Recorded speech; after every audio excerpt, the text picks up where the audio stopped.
সোণতলীৰ ration বিশেষভাৱে সক্ষম লোকৰ কাটৰ আহ্বান মুখ্যমন্ত্ৰী ডক্টৰ হিমন্ত মামাক 1 মিনিটৰ বাবে হলেও সশৰীৰে লগ পাব বিচাৰো।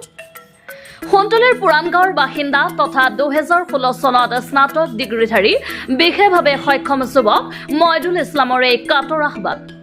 সোণতলীৰ এই যুৱকজন পৰিয়ালটোৰ উপাৰ্জনৰ একমাত্ৰ লোক।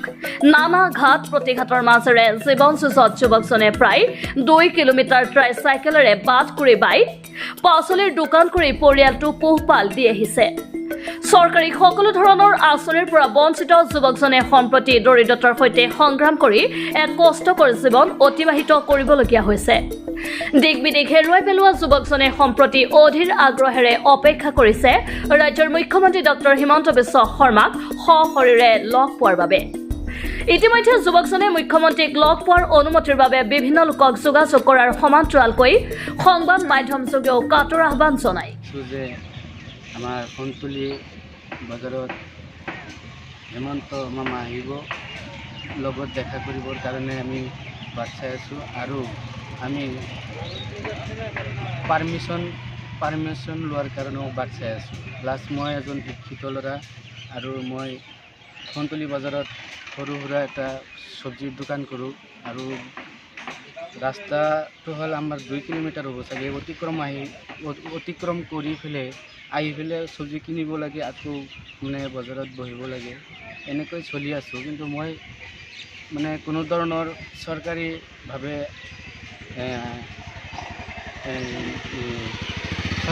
কোনো অনুদান পোৱা নাই আৰু অনুদান পোৱাৰ কোনো কথা নাই। কিন্তু মোৰ এটাই কথা হ'ল যে মোক লগ ধৰিব লাগে। মামাই যদি মোক কিবা লগ পোৱাৰ সুবিধা কৰি দিয়ে তেতিয়া মই নথৈ আনন্দিত হ'ম।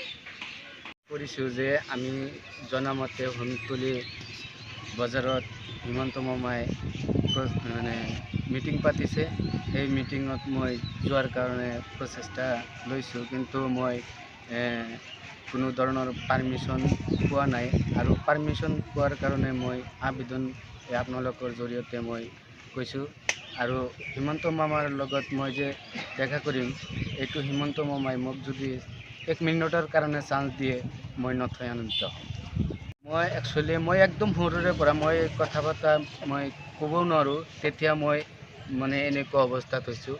তাৰপিছত আমি এনেকুৱা অৱস্থাতেই মই একদম সৰুৰে পৰা মই LP স্কুলত কেনেকৈ গৈছোঁ আৰু কেনেকৈ পাৰ হৈছোঁ সেইটো মোৰ নিজৰ মানে কথা এইটো। কিন্তু তথাপিও মই এনেকুৱাকৈ মই ডিগ্ৰীটো ক্লিয়াৰ কৰিছোঁ আৰু কি।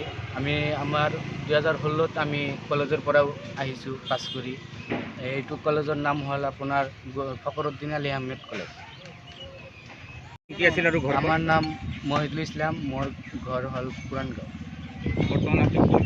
বৰ্তমান আমি সৰু মানে অলপ চব্জি কিনো আৰু বজাৰত বিকোঁ, এইখিনি জীৱিকা। এইটোৱে মোৰ ওপৰতে মানে পৰিয়ালবিলাকে হেৰি আছে, জীয়াই আছে।